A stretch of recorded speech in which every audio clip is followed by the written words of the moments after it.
ഇന്ന് ഞാനിവിടെ കാണിക്കുന്നത് പെസഹ അപ്പം ഉണ്ടാക്കുന്ന വിധമാണ്. പെസഹ അപ്പം കേരളത്തിലുള്ള ക്രിസ്ത്യാനികൾ പെസഹ വ്യാഴാഴ്ചയോട് അനുബന്ധിച്ച് ഉണ്ടാക്കി വരുന്ന അപ്പമാണ്. കേരളത്തിൽ തന്നെ പല ജില്ലകളിലും ചെറിയ ചെറിയ വ്യത്യാസങ്ങളോട് കൂടിയാണ് ഈ അപ്പം ഉണ്ടാക്കി വരുന്നത്.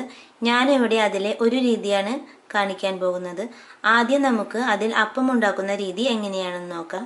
അതിനായി ഞാനിവിടെ എടുത്തു വച്ചിരിക്കുന്നത് 1 കപ്പ് പച്ചരി വെള്ളത്തിൽ കുതിർത്ത്, 1/4 കപ്പ് ഉഴുന്നുപരിപ്പ് വെള്ളത്തിൽ കുതിർത്ത്. ഇത് ഏകദേശം 3 മണിക്കൂറോളം വെള്ളത്തിൽ കുതിർത്താണ് എടുത്തു വച്ചിരിക്കുന്നത്. പിന്നെ എടുത്തിരിക്കുന്നത് 1 കപ്പ് തേങ്ങ, പിന്നെ എടുത്തിരിക്കുന്നത് 10 ചുവന്നുള്ളി, 1/2 ടീസ്പൂൺ നല്ല ജീരകം, പിന്നെയുള്ളത് ആവശ്യത്തിനുള്ള ഉപ്പ്. ഇത്രയുമാണ് നമുക്ക് അപ്പം തയ്യാറാക്കാനായി ആവശ്യമുള്ള ഇൻഗ്രീഡിയൻസ്. നമ്മൾ ഈ അപ്പം പാലിൽ മുക്കിയാണ് കഴിക്കുക. ഈ പാലുണ്ടാക്കാനായി ആവശ്യമുള്ള ഇൻഗ്രീഡിയൻസ് എന്തൊക്കെയാണെന്ന് നോക്കാം. അതിനായി ഞാനിവിടെ എടുത്തു വെച്ചിരിക്കുന്നത് 1 കപ്പ് വരുന്ന ശർക്കര പാനിയാണ്. ഞാൻ 1/2 കപ്പ് ശർക്കരയാണ് ഉരുക്കിയെടുത്തിരിക്കുന്നത്.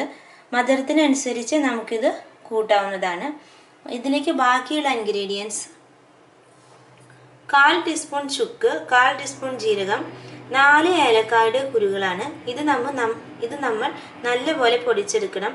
മിക്സിയിൽ ഇത് നല്ല രീതിയിൽ അരയണമെങ്കിൽ നമുക്ക് വേണമെങ്കിൽ ഇതിനൊപ്പം 1 ടീസ്പൂൺ പഞ്ചസാരയും കൂടി ഇട്ട് പൊടിച്ചെടുക്കാവുന്നതാണ്. പിന്നെ ഇതിലേക്ക് വേണ്ടി നമ്മൾ എടുത്തു വെച്ചിരിക്കുന്നത് 2 ടേബിൾ സ്പൂൺ പച്ചരിപ്പൊടി വറുത്തതാണ്. പിന്നെയുള്ളത് 1 കപ്പ് തേങ്ങയാണ്. ഈ 1 കപ്പ് തേങ്ങ നമ്മൾ ആവശ്യത്തിനുള്ള വെള്ളം ചേർത്ത് 3 പാലായി പിഴിഞ്ഞെടുക്കണം. 1-ാം പാല്, 2-ാം പാല്, 3-ാം പാല്, അങ്ങനെ 3 പാലായി നമ്മൾ പിഴിഞ്ഞെടുക്കണം. ഇനി നമുക്ക് അപ്പം ഉണ്ടാക്കാനായി ആദ്യം ചെയ്യേണ്ടത് ഈ എല്ലാ ഇൻഗ്രീഡിയൻസും കൂടി നമ്മൾ അരച്ചെടുക്കണം. ഇഡ്ലി മാവിൻ്റെ പരുവത്തിലാണ് നമ്മളിത് അരച്ചെടുക്കാനായിട്ട്. ആവശ്യത്തിനുള്ള ഉപ്പും ചേർത്ത് നമുക്ക് ഈ മാവ് അരച്ചെടുക്കാം. ഇപ്പം ഞാനിവിടെ എല്ലാ ഇൻഗ്രീഡിയൻസും ചേർത്ത് മാവ് അരച്ചെടുത്ത് കഴിഞ്ഞു. ഇനി നമുക്കിത് അരമണിക്കൂർ വയ്ക്കണം. അരമണിക്കൂർ വെച്ചതിന് ശേഷം മാത്രമാണ് നമ്മളിത് ആവിയിൽ വേവിച്ചെടുക്കുന്നത്. നമുക്ക് ആ നേരം കൊണ്ട് ഇനി പാല് തയ്യാറാക്കിയെടുക്കാം. ഇനി നമുക്ക് പാലുണ്ടാക്കുന്നത് എങ്ങനെയാണെന്ന് നോക്കാം. പാലുണ്ടാക്കുവാനായി നമുക്ക് ആദ്യം തേങ്ങയിൽ നിന്ന് പാലെടുക്കണം. വെള്ളം ചേർത്ത് 1, 2, 3 എന്ന കണക്കിൽ നമുക്ക് പാല് അതിൽ നിന്ന് എടുക്കാവുന്നതാണ്. നമുക്ക് ആദ്യം തേങ്ങയിൽ നിന്ന് പാലെടുക്കാം. ഇപ്പം ഞാനിവിടെ പാലിലേക്കുള്ള തേങ്ങ അരച്ചെടുത്ത് കഴിഞ്ഞു. 1, 2, 3 പാലായിട്ടാണ് അരച്ചെടുത്തത്. 1-ാം പാൽ എടുക്കുന്നത് എങ്ങനെയാണെന്ന് വെച്ചാൽ തേങ്ങ അരഞ്ഞെടുക്കാൻ പാകത്തിലുള്ള വെള്ളം മാത്രം ചേർത്താണ് നമ്മൾ തേങ്ങ അരയ്ക്കുക. എന്നിട്ട് അതിൽ നിന്ന് പിഴിഞ്ഞെടുക്കുന്ന പാലാണ് 1-ാം പാല്. അത് വളരെ കട്ടിയുള്ളതായിരിക്കും. പിന്നെ കുറച്ചും കൂടി വെള്ളം ചേർത്ത് അരച്ച് അതിൽ നിന്ന് പാലെടുക്കുന്നതാണ് 2-ാം പാല്. 2-ാം പാല് പിഴിഞ്ഞെടുത്തതിന് ശേഷം വരുന്ന തേങ്ങയിൽ വെള്ളം ഒഴിച്ച് അരച്ച് പിഴിഞ്ഞെടുക്കുന്ന പാലാണ് 3-ാം പാല്.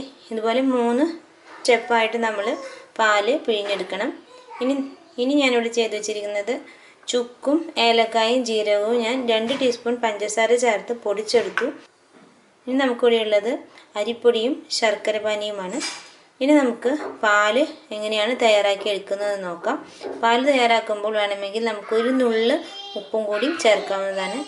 പാല് തയ്യാറാക്കാനായി ആദ്യം നമ്മൾ ഈ അരിപ്പൊടി ഒന്ന് ചൂടാക്കണം. അതിനായിട്ട് ഞാനിവിടെ ഒരു പാത്രം അടുപ്പത്ത് വെച്ചിട്ടുണ്ട്. നമുക്ക് ഈ അരിപ്പൊടി ചൂടാക്കിയെടുക്കാം. ഇപ്പം നമ്മളിവിടെ അരിപ്പൊടി ചൂടാക്കി കഴിഞ്ഞു. ചെറുതായി ഒന്ന് ചൂടാക്കി എടുത്താൽ മതിയാകും. നമ്മളിവിടെ അരിപ്പൊടി വറുത്ത അരിപ്പൊടിയാണ് എടുക്കുന്നത്. അതുകൊണ്ട് നമ്മൾ പിന്നെ നല്ലപോലെ ചൂടാക്കേണ്ട ആവശ്യമില്ല. ചെറുതായി ഒന്ന് ചൂടാക്കി എടുക്കുക. ഇതിലേക്ക് നമ്മളുടെ 3-ാം പാല് ഒഴിച്ചു കൊടുക്കുക. നമ്മളിതൊന്ന് കുറുക്കിയെടുക്കണം. നമ്മളിപ്പോൾ 1-ാം പാൽ ഒഴിച്ച് അരിപ്പൊടി കുറുക്കി എടുത്തു കഴിഞ്ഞു. ഇനി നമുക്കിതിലേക്ക് 2-ാം പാലും കൂടി ചേർത്ത് കൊടുക്കാം. നമ്മളിവിടെ 2-ാം പാലും ചേർത്ത് കഴിഞ്ഞു. ഇനി നമുക്ക് നല്ലോണം ഇളക്കി യോജിപ്പിച്ച് കുറുക്കിയെടുക്കാം. 2-ാം പാലും കൂടി ഒഴിച്ചത് കുറുകി വന്നു തുടങ്ങുമ്പോൾ നമുക്കിതിലേക്ക് നമ്മൾ തയ്യാറാക്കി വെച്ചിരിക്കുന്ന ശർക്കര പാനി ചേർത്ത് കൊടുക്കാം. നമുക്കിനി ഇതിലേക്ക് ശർക്കര പാനി ചേർത്ത് കൊടുക്കാം.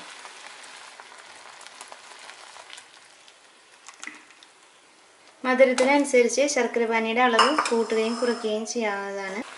ശർക്കര പാനിയും ചേർത്ത് ഇത് നല്ലോണം കുറുകി വന്നു തുടങ്ങി. നല്ലോണം കുറുകേണ്ട ആവശ്യമില്ല. ചെറുതായി ഒന്ന് കുറുകി വന്നു തുടങ്ങി കഴിഞ്ഞാൽ നമുക്കിതിലേക്ക് നമ്മൾ തയ്യാറാക്കി വെച്ചിരുന്ന ഏലക്കായ, ജീരകം, ചുക്ക് പൊടി ചേർത്ത് കൊടുക്കാം.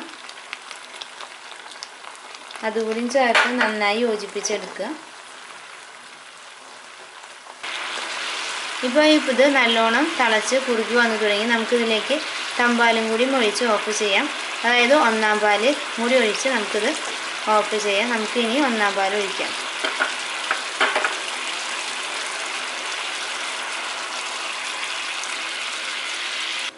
ഒന്നാം പാലും ഒഴിച്ച് ചെറുതായി തള വന്നു തുടങ്ങി.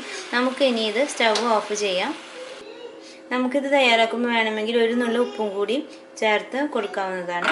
ഇപ്പോൾ നമ്മളുടെ പാല് തയ്യാറായി കഴിഞ്ഞു. നമുക്കിനി ഇതൊരു വിളമ്പുന്ന പാത്രത്തിലേക്ക് മാറ്റാം. ഇപ്പോൾ നമ്മളിവിടെ അരച്ച് വെച്ച മാവ് ഏകദേശം അരമണിക്കൂറോളം കഴിഞ്ഞു.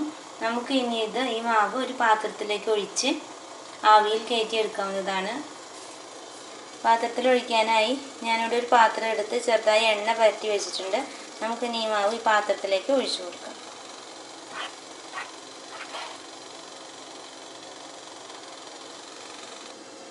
ഇപ്പോൾ ഞാൻ ആ മാവ് പാത്രത്തിലേക്ക് ഒഴിച്ചു കഴിഞ്ഞു. ഇനി നമ്മൾ ഇത് പെസഹാപ്പം ഉണ്ടാക്കുമ്പോൾ അവസാന ഞായറാഴ്ച കിട്ടിയ കുരുത്താലയുടെ കഷ്ണം എടുത്ത് കുരിശിൻ്റെ ആകൃതിയിൽ ഈ അപ്പത്തിൻ്റെ മുകളിൽ വെച്ചാണ് വേവിച്ചെടുക്കുക. ഞാനിവിടെ കുരിശിൻ്റെ ആകൃതിയിൽ കുരുത്തോല വെച്ച് കൊടുക്കുകയാണ്. ഇത് വെച്ചിട്ടാണ് നമ്മൾ ഈ അപ്പം വേവിച്ചെടുക്കാനായിട്ട്. ഈ അപ്പം നമ്മൾ വീട്ടിലുണ്ടാക്കുന്ന എല്ലാ അപ്പത്തിലും ഇതുപോലെ കുരിശിൻ്റെ ആകൃതിയിൽ കുരുത്തോല വെക്കണമെന്നില്ല. ഉണ്ടാക്കുന്ന ഒരു അപ്പത്തിൽ മാത്രമാണ് നമ്മൾ ഇതുപോലെ കുരിശിൻ്റെ ആകൃതിയിൽ കുരുത്തോല വെച്ച് കൊടുക്കുന്നത്. ഈ അപ്പം കുടുംബത്തിലെ ഗൃഹനാഥനാണ് മുറിച്ച് മറ്റുള്ളവർക്ക് പാലിൽ മുക്കി കൊടുക്കുന്നത്. നമുക്കിനി ഈ അപ്പം ആവിയിൽ കയറ്റിയെടുക്കാം. അത് ഞാനിവിടെ ഒരു പാത്രം അടുപ്പത്ത് വെച്ച് വെള്ളം തിളപ്പിച്ചെടുത്തു. ഇനി നമുക്കിതിലേക്ക് അപ്പം വെച്ച് വേവിച്ചെടുക്കാം. ഇതിലേക്ക് അപ്പം വെച്ച് കൊടുക്കാം. ഇനി നമുക്കിത് മൂടി കൊടുക്കാം. നല്ലപോലെ ആവി വന്നു കഴിഞ്ഞാൽ ചെറുതാക്കി 10 മിനിറ്റ് വേവിച്ചെടുക്കണം. നല്ലപോലെ ആവി വന്നു തുടങ്ങി. നമുക്കിനി ഇത് ചെറുതാക്കി 10 മിനിറ്റ് വേവിച്ചെടുക്കാം. ഇപ്പം ഞാനിതിവിടെ വെച്ചിട്ട് 10 മിനിറ്റ് കഴിഞ്ഞു. നമുക്കിനി ഇത് ഓഫ് ചെയ്ത് തുറന്ന് നോക്കാം.